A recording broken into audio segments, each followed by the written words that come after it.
Sonia caught the echo of boots scraping concrete long before the shadow fell across her path. Not the weary drag of fellow docs wrapping up their shifts. These were heavy, purposeful, like a predator closing in. She spun around. There he was, the former patient she'd badgered with the worst news of his life weeks back, looming under the buzzing garage lights that twisted his snarl into something feral. "You murder her," he growled. "You murder her." Her keys tumbled from numb fingers, clattering to the ground. She'd just pulled a brutal 24-hour grind in the ER, her pink scrubs stiff with sweat and her stethoscope dangling like dead weight around her neck. Every bone ached for her bed, but instinct screamed run. She bolted, her practical clogs smacking echoes off the endless rows of parked cars. He was right behind, on his breaths turning ragged and hot. She clawed for her phone in her pocket, yanked it out, only for it to slip and shatter on the pavement. No time to grab it. Her lungs were on fire, the exit ramp mocking her from what felt like a mile away, just a little farther. But his fingers snagged her shoulder, yanking her back hard. She whipped around, face to face with his wild eyes, gleaming with rage and booze. His rumpled gray blazer reeked of desperation as he pinned her against the cool metal of her van. "Why do you let her die?" His fist cocked back, ready to swing. She screamed. "Before we go any further, let me hit you with this. Where are you watching from? Drop your spot and the time in the comments. And if you're new around here, smash that subscribe button, because what comes next flips everything you thought you knew about debts, danger, and unlikely saviors. Stick around. Subscribe to see how this unfolds and comment where you're watching from. I will love to say hello to you, just to know how far our story is going. It truly means a lot to me, seeing our storytelling family grow across the world. Stay with me." The fluorescent lights in the ER buzzed like angry hornets, casting harsh shadows on the linoleum floor. Dr. Sonia Blackwell wiped sweat from her brow with the back of her hand, her pink scrubs clinging to her skin after what felt like an endless shift. She'd been on her feet for 24 hours straight, patching up car crash victims, stabilizing heart attacks, and delivering news no one wanted to hear. "Code Blue, room 3. The intercom blared again, but this time it wasn't her call. She leaned against the nurse's station, eyes heavy. I'm dreaming of her bed back home. Residency was a grind, but she believed in it. The system, the rules, the oath to do no harm. It was what kept her going, even when her body screamed for mercy. Sonia had grown up believing in absolutes. Her father, a preacher in South Atlanta, had raised her on the gospel of right and wrong, black and white, good and evil. Her mother, a retired public school teacher, had drilled into her the importance of following rules, respecting authority, and coloring inside the lines. They'd worked 3 jobs between them to put her through pre-med at Spelman College, sacrificing vacations and new cars so their baby girl could become the first doctor in the family. She'd carried that weight through medical school at Emory, through grueling rotations where attendings screamed at her for the smallest mistakes, through nights when she questioned whether she was smart enough, strong enough, black enough, woman enough to survive in a profession that seemed designed to break people like her. But she'd made it. Dr. Sonia Blackwell, emergency medicine resident at Metro General Hospital, her white coat a badge of honor earned through blood, sweat, and student loan debt that would take decades to repay. The rules had gotten her this far. The system, for all its flaws, had a place for her if she just followed protocol, kept her head down, and did the work. She believed that healing happened within the lines, that medicine was about science and policy and procedure. Chaos lived outside those boundaries, and she'd spent her whole life avoiding chaos. Until that night 3 months ago when chaos walked through her ER doors, bleeding from a gunshot wound. Her mind drifted back to that night, the one that stuck with her like a bad scar. It was late, the ER quiet for once, when he stumbled in.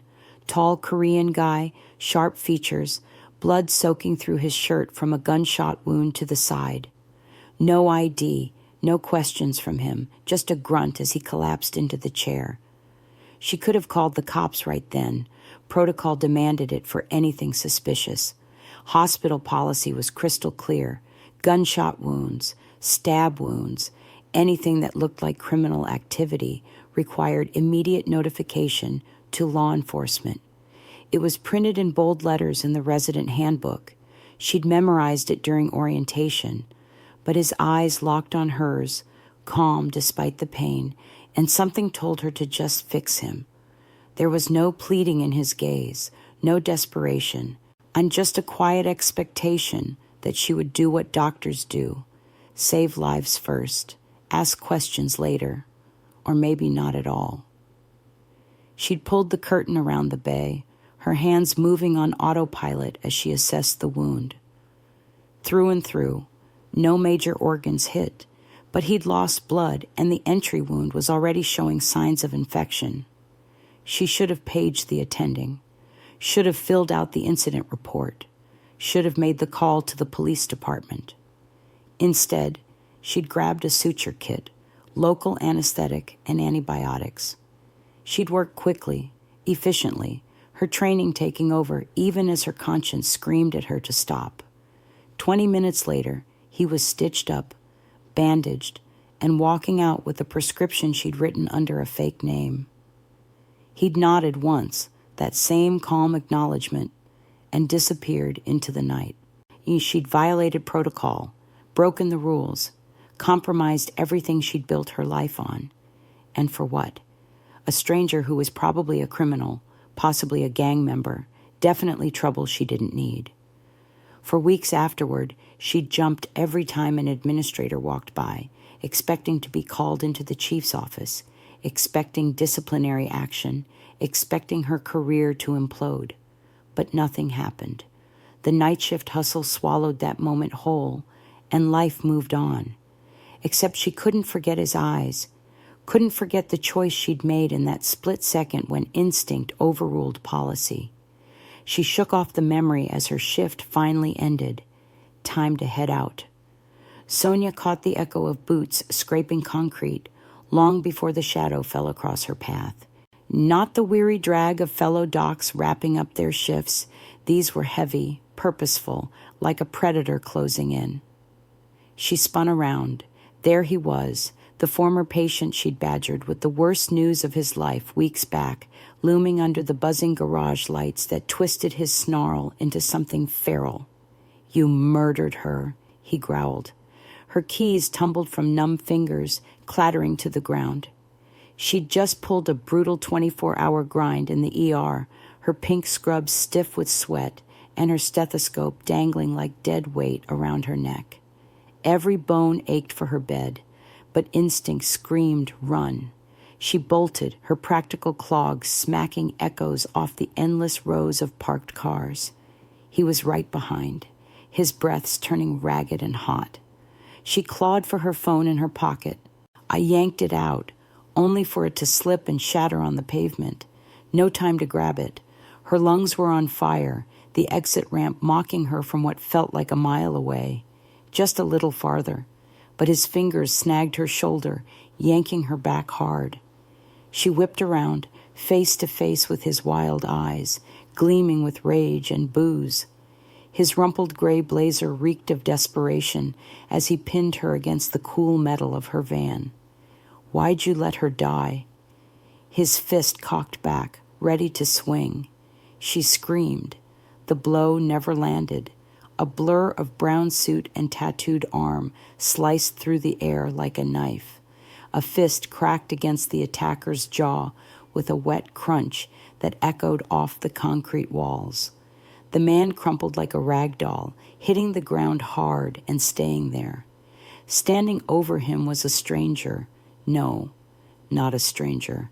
those sharp features, the styled back hair, the hard edge in his eyes. It was him, the guy from that night months ago. He adjusted his cuffs casually, his tailored brown suit barely rumpled, navy undershirt peeking out. His right sleeve had ridden up in the swing, revealing intricate dark tattoos snaking up his forearm, dragon scales, waves, the kind that screamed trouble far beyond a random hero. He looked at Sonia with that same calm familiarity, no panic, just control. "You saved my life, Doctor. Now I own yours." Sonia's heart hammered in her chest, her back still pressed against the van. The attacker groaned on the ground, blood trickling from his split lip, but she couldn't tear her eyes from this man. Hoon Noeul, though she didn't know his name yet. Who are you?" she stammered, her voice barely above a whisper, and he didn't answer right away. Instead, he knelt down, checked the guy's pulse with a clinical detachment that reminded her eerily of her own bedside manner, then straightened up and pulled a sleek black car around from the shadows. "Get in," he said, opening the passenger door. It wasn't a request. Her legs moved on autopilot, shock numbing her protests. The leather seats were cool against her skin as she slid in, her medical training kicking in enough to notice she was trembling, probably going into mild shock. Her hands shook as she tried to buckle the seatbelt, fumbling with the clasp 3 times before it finally clicked. As they pulled out of the garage, the city lights blurring past, Hoon glanced her way. His profile was sharp in the intermittent glow of streetlights, all angles and controlled power. That man won't bother you again, but there are others, worse ones.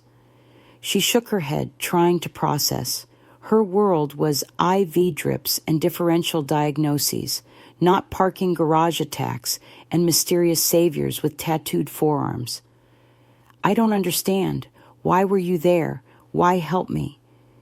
He kept his eyes on the road, his voice steady like he was discussing the weather. "You patched me up that night. No cops, no questions.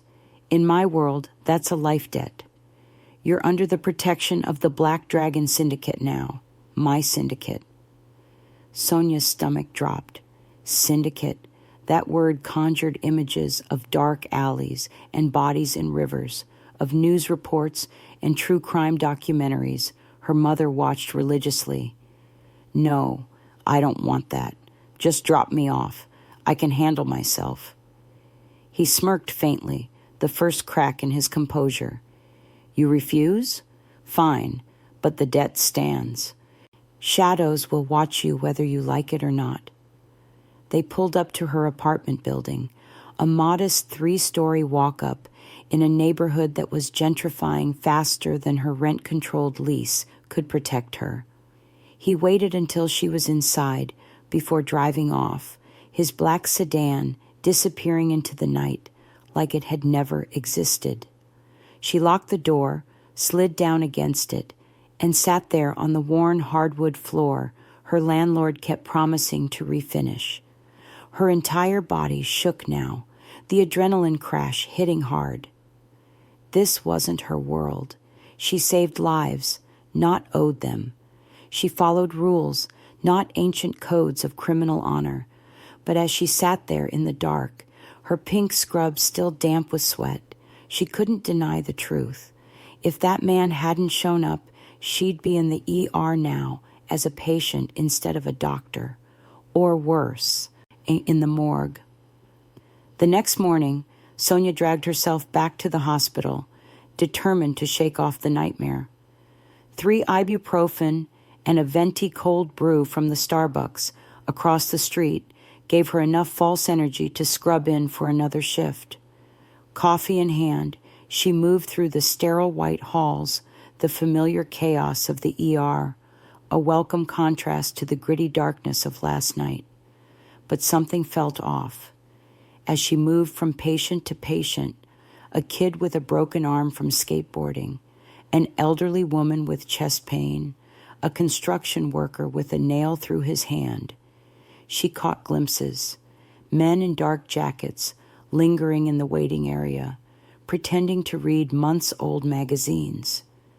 One standing outside the break room window, supposedly on a smoke break but not smoking.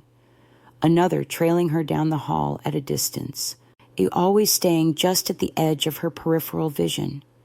They weren't subtle, but they didn't approach. Hoon's guards, she realized with a chill. Shadows, he'd called them. She tried to ignore it, focusing on her work, but by lunch, her nerves were frayed. The attending physician, Dr. Marcus Chen, noticed her distraction during a consult. Blackwell, you with us? Patient presenting with acute abdominal pain. What's your differential? She rattled off the list on autopilot. Appendicitis, ectopic pregnancy, kidney stones, bowel obstruction. But her mind was elsewhere, tracking the shadows in her peripheral vision. And then the news hit. Her attacker from last night had been released on bail. She heard it from Linda, one of the veteran nurses who always had the inside scoop on everything. That guy who attacked you in the parking garage? Yeah, he's out. Got himself a fancy lawyer, posted bail this morning. Justice system at work. Linda shook her head in disgust, her beaded braids clicking. You be careful, honey. Men like that don't let things go. The justice system at work, paperwork, pleas, procedures, and out he walked, free to roam. It mirrored everything wrong with the rules she clung to. Safe? Hardly.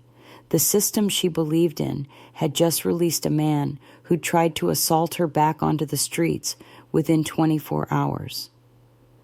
That evening, as she headed to her car again, she scanned the garage with new eyes, half expecting more trouble.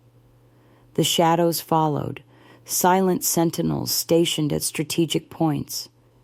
She could see them now that she knew what to look for. One by the stairwell, another near the elevators, and a third leaning against a concrete pillar with a clear sightline to her van.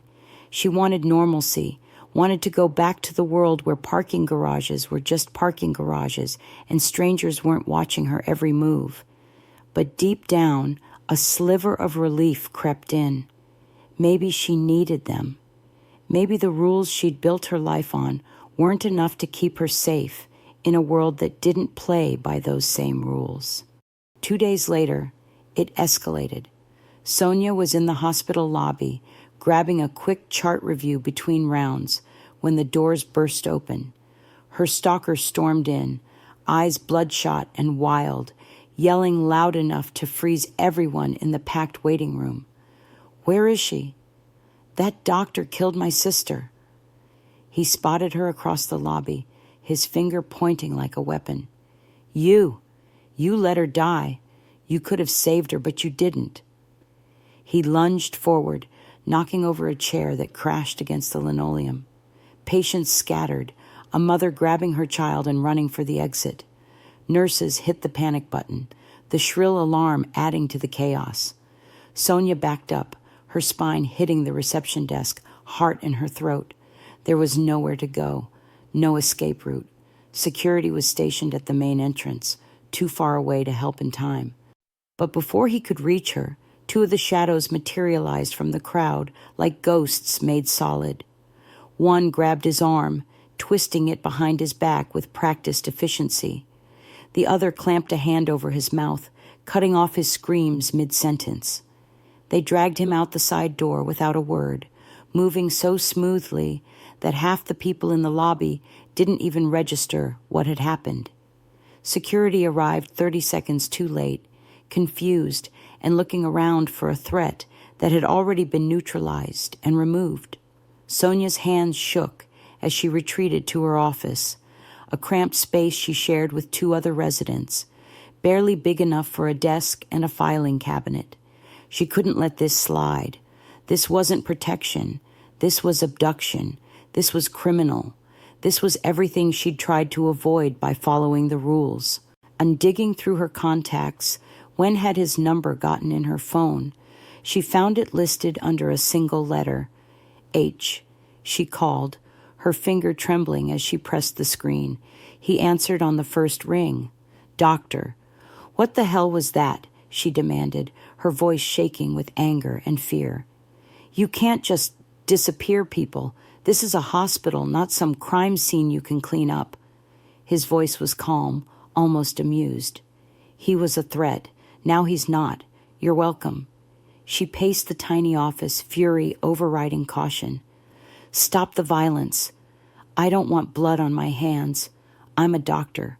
I save lives. I can't be part of whatever this is." A pause on the other end, long enough that she thought he might have hung up. Then, "Doctor, in my world, violence keeps the peace. Your rules, on your system, they released a man who tried to hurt you. My way keeps you safe. But if you want to understand, meet me tonight. I'll explain." She should have said no, should have hung up, blocked the number, filed a police report. But curiosity warred with terror. And underneath both was something else. A strange pull toward this man who'd upended everything she thought she knew about safety and justice. "Where?" she heard herself ask. "I'll send a car. 8 o'clock. She hung up, terrified, but unable to resist. The line between her sterile life and his shadowed one was blurring, and she wasn't sure she could stop it, wasn't sure she wanted to. But here's what kept her up that afternoon, unable to sleep despite her exhaustion. What happened to the man who attacked her? And more terrifying, what would Hoon expect from her in return for this protection? That evening, a black sedan pulled up outside the hospital as Sonia's shift wrapped. She spotted it immediately, sleek and ominous under the streetlights, so out of place among the beat-up Hondas and Toyota Corollas in the staff lot. Hoon stepped out, his brown suit crisp as ever, tattoos hidden beneath expensive fabric, but not forgotten. "Get in," he said, same as before. No room for argument. She hesitated, but the memory of the lobby chaos pushed her forward. Her hand was on the door handle when Dr. Chen walked past, heading to his own car. He glanced at the sedan, at Hoon, at Sonia, his expression shifting from neutral to concerned. "Blackwell, everything okay?" For a split second, she could have called for help, could have told Chen she was being coerced, and could have run back into the hospital's fluorescent safety. But Hoon just stood there, patient and still, no threat in his posture, letting her choose. "I'm fine, Dr. Chen. Just a friend giving me a ride. My car's in the shop." The lie came easier than it should have. Chen didn't look convinced, but he nodded slowly. "All right. See you tomorrow. Be safe." She slid into the car, and they drove in silence through the city, weaving from the medical district into a quieter neighborhood she didn't recognize. Older buildings, Korean signage, the smell of grilled meat and kimchi drifting through the cracked window. They stopped at a high-end Korean restaurant, its exterior modest, but the interior glimpse promising elegance. "My place," he muttered, leading her inside. It wasn't just a restaurant. It screamed safe house, and with private booths sectioned off by carved wooden screens and staff who nodded deferentially, eyes sharp like guards instead of servers. They were escorted to a back room, completely private, away from the handful of other diners. They sat in a back room, away from prying eyes. Steaming bowls of bibimbap and kimchi jjigae arrived within minutes, the scents rich and complex, so different from her usual cafeteria grub or the sad desk salads she ate between patients.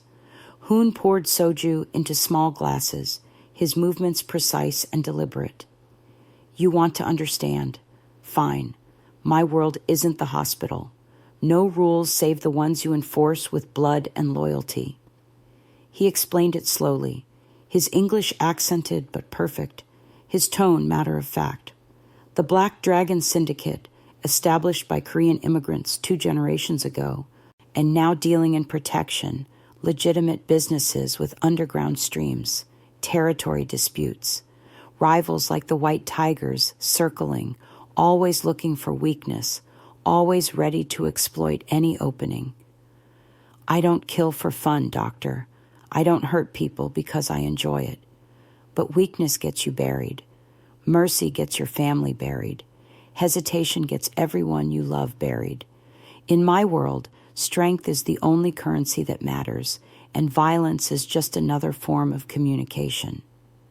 Sonia picked at her food, mixing the rice and vegetables mechanically, her pink scrubs feeling absurdly out of place against the dark wood and subtle luxury.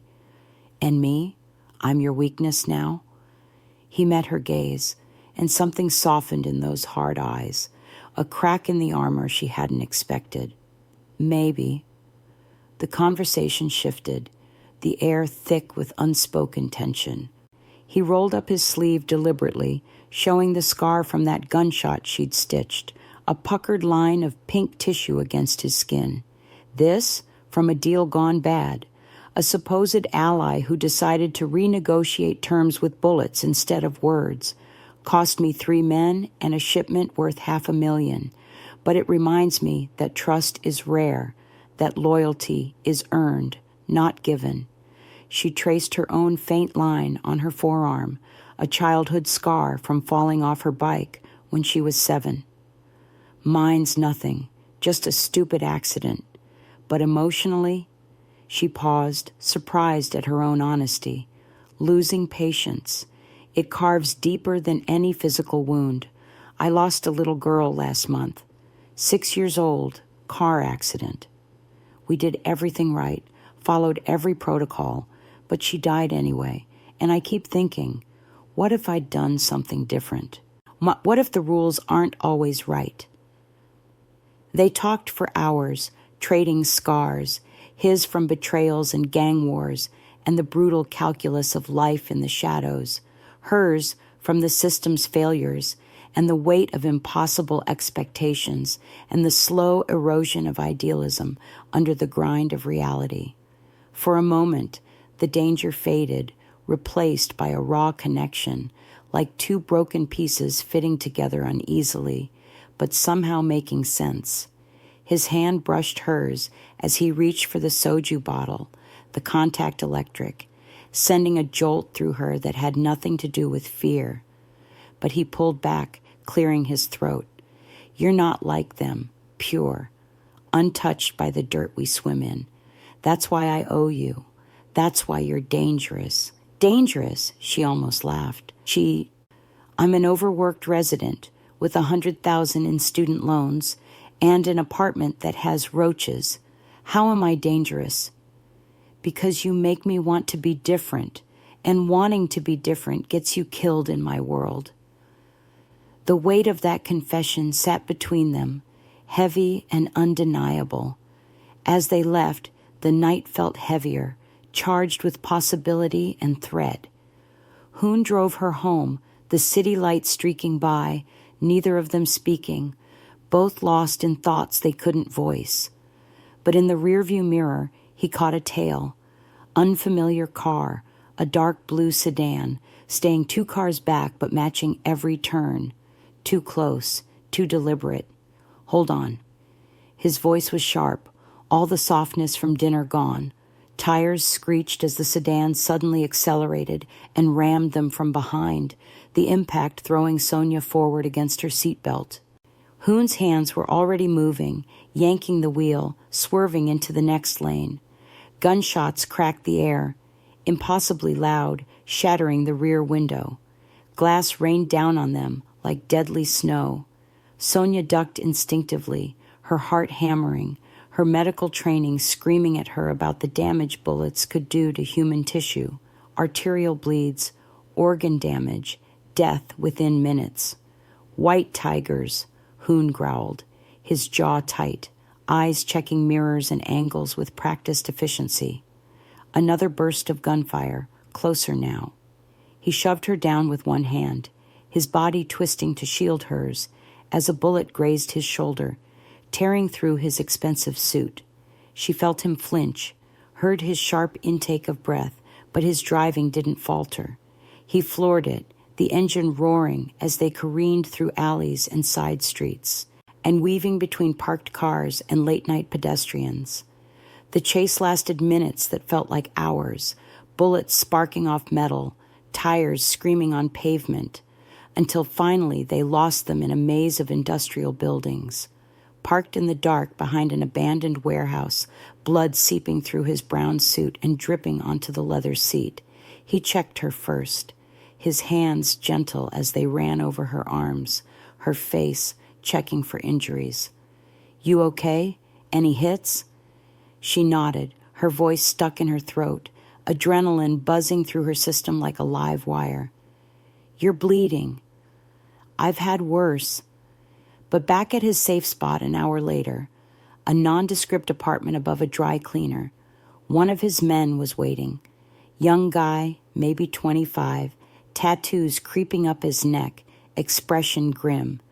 "Boss, we got a problem, and white tigers have eyes on your movements. They spotted you at the restaurant with the doctor."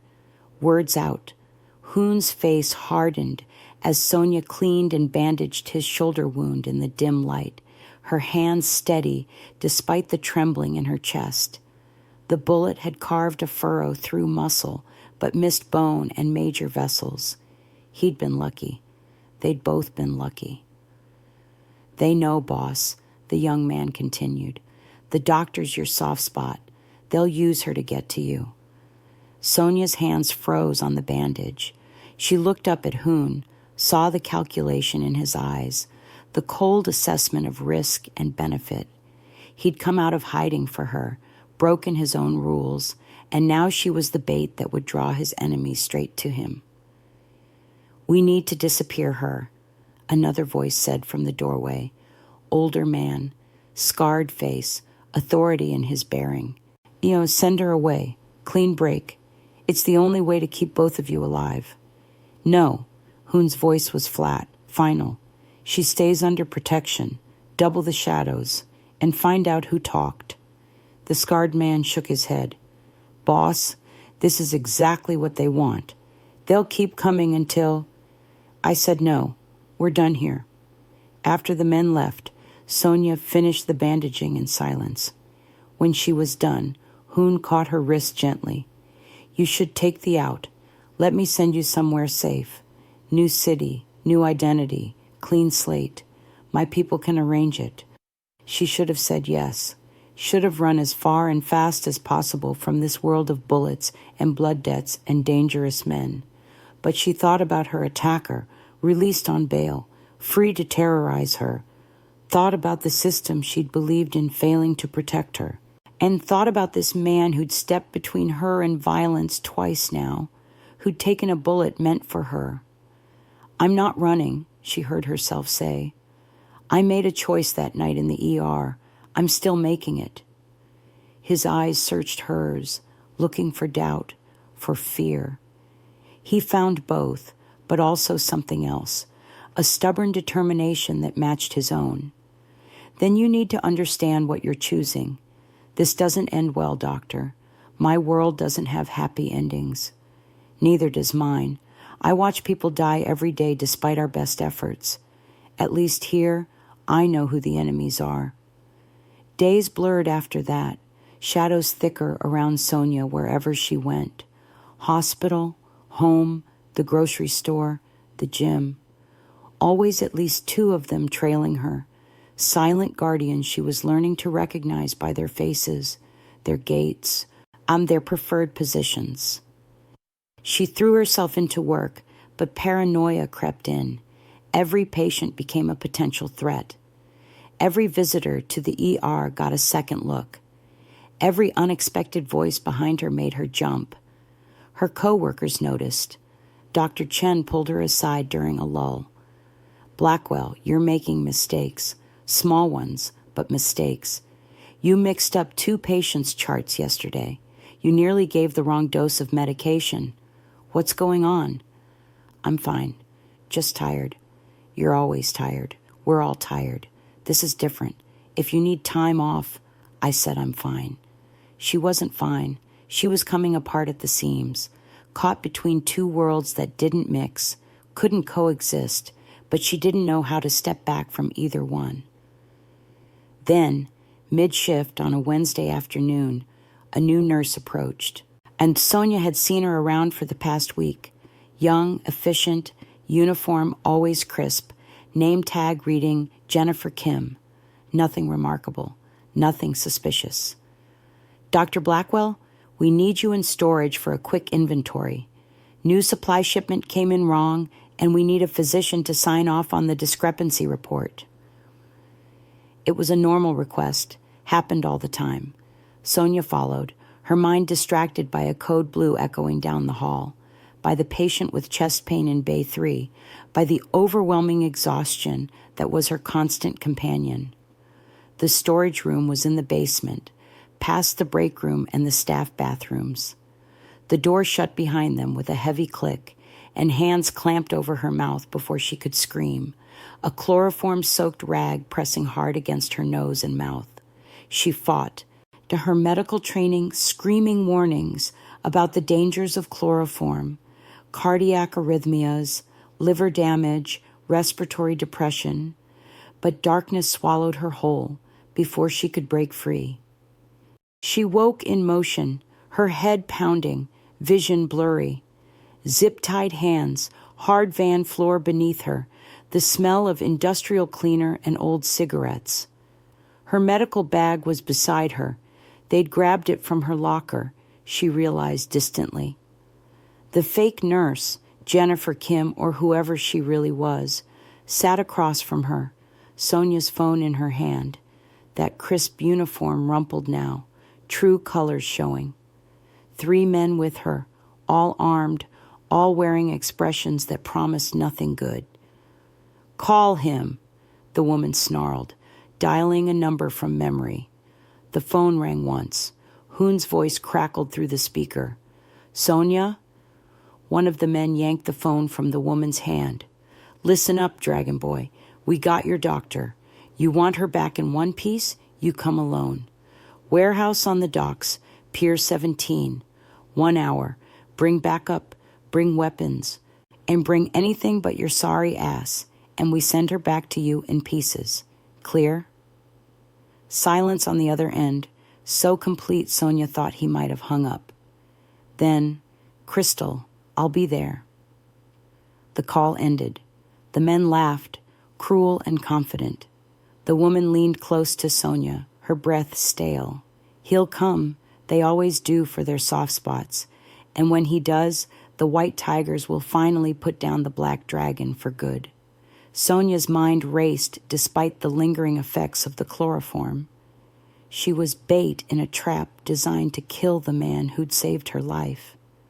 The irony wasn't lost on her. She'd spent years learning to save lives, and now she was the weapon being used to end one. The van drove for what felt like forever, but was probably only 20 minutes. When they finally stopped and dragged her out, she saw the warehouse, massive and decaying, perfect for an ambush. Pier 17 stretched out behind it, the dark water beyond reflecting city lights like scattered stars. They tied her to a chair in the center of the space, under a hanging bulb that cast harsh shadows. 10 men, maybe more, positioned around the warehouse with clear sight lines. This wasn't just a trap. It was an execution ground. Hoon didn't hesitate. He knew it was a trap. Of course it was a trap. But he came anyway, storming the warehouse exactly 58 minutes after the call, refusing to drag his men into what was clearly designed to be a massacre. He entered through the side door, and Sonia saw him from across the warehouse floor, saw the moment he spotted her.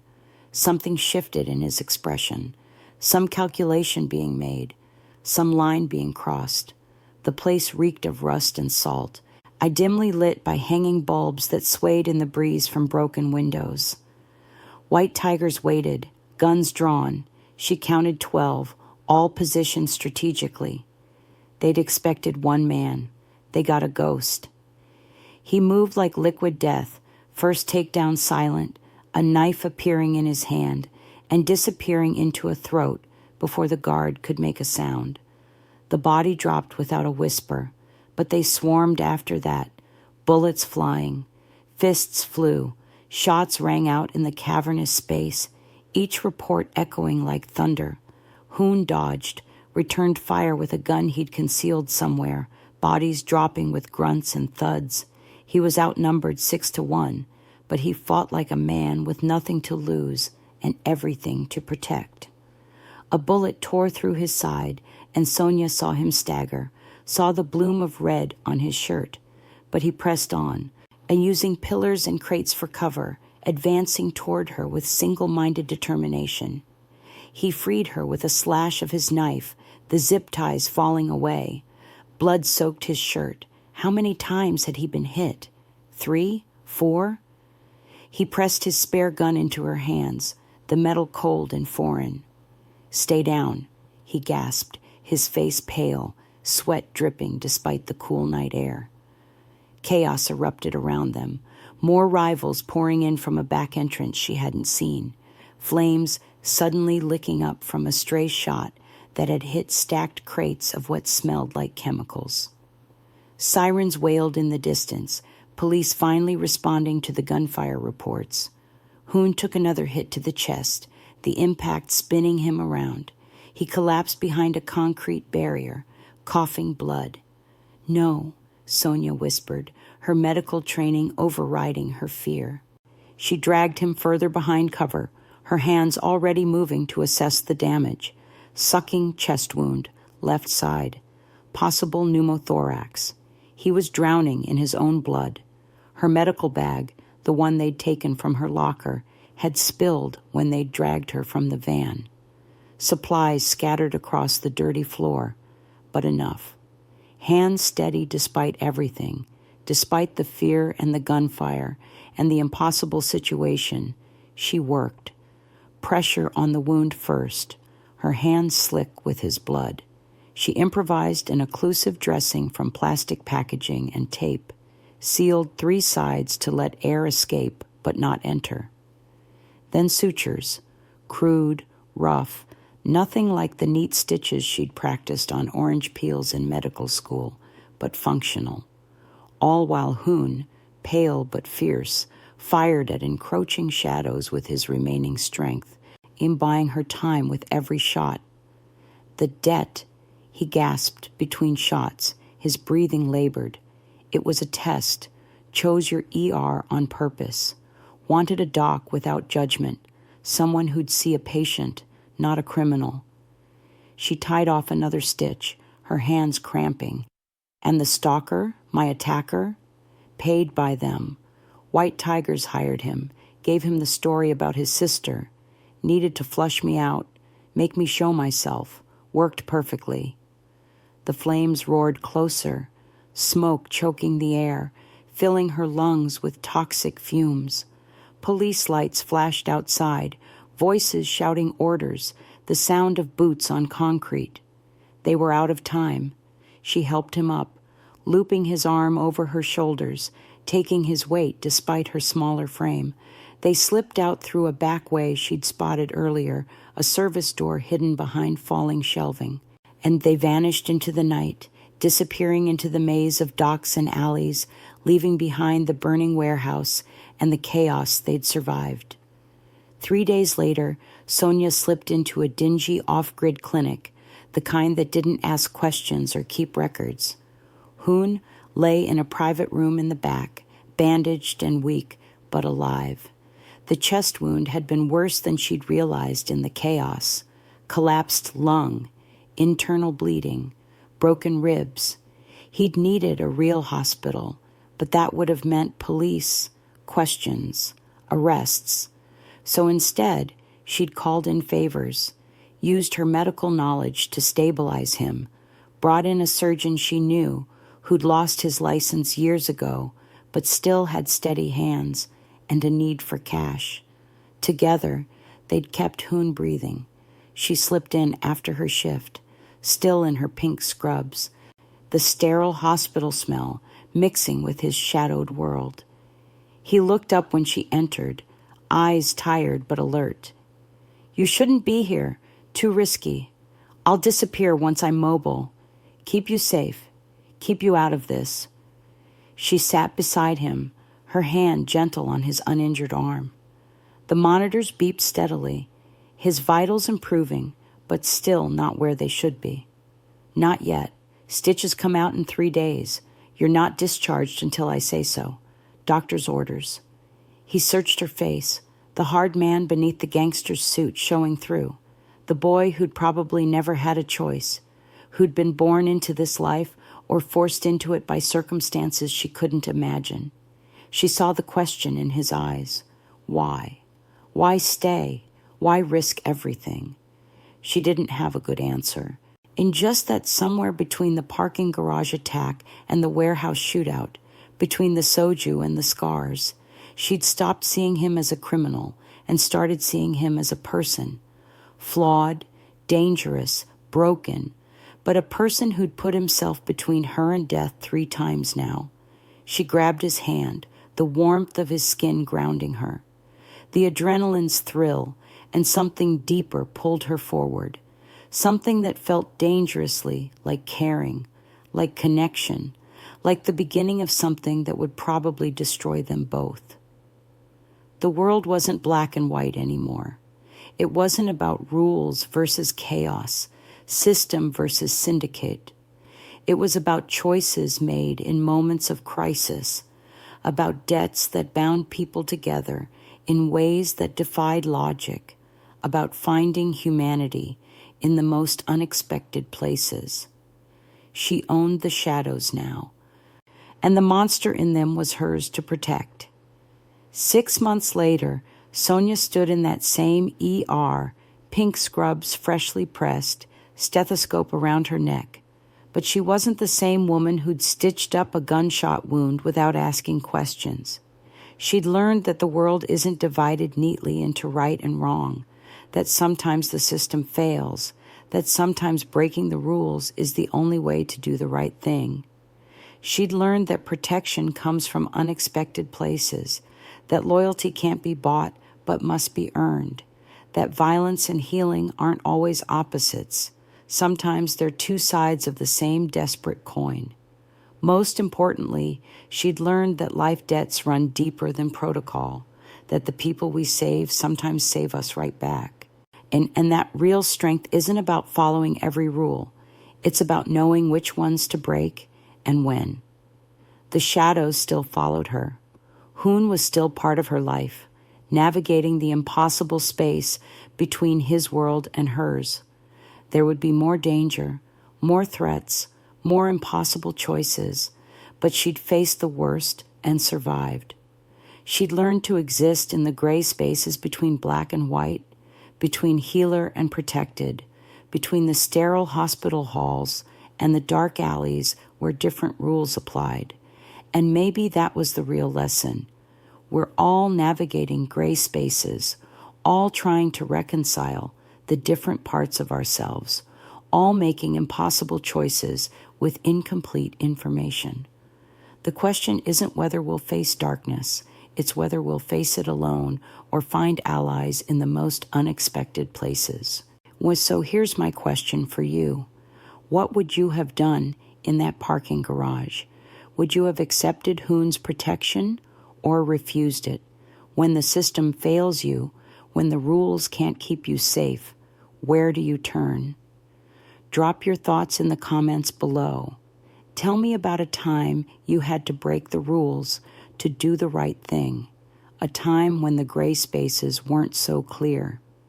And if this story resonated with you, if it made you think about debts and danger and the complicated nature of protection, hit that like button and share it with someone who needs to hear it. Your engagement keeps these stories alive. Your comments, your shares, your subscriptions, they all matter. We're building a community here of people who understand that life is complicated, that choices are rarely simple, and that sometimes the best stories are the ones that challenge everything we think we know. So drop that comment, hit that subscribe button, and let's keep this conversation going. Where are you watching from? What's your story? I'm here and I'm listening. See you in the next one. Stay safe out there. And remember, sometimes the people who save us are the ones we'd least expect.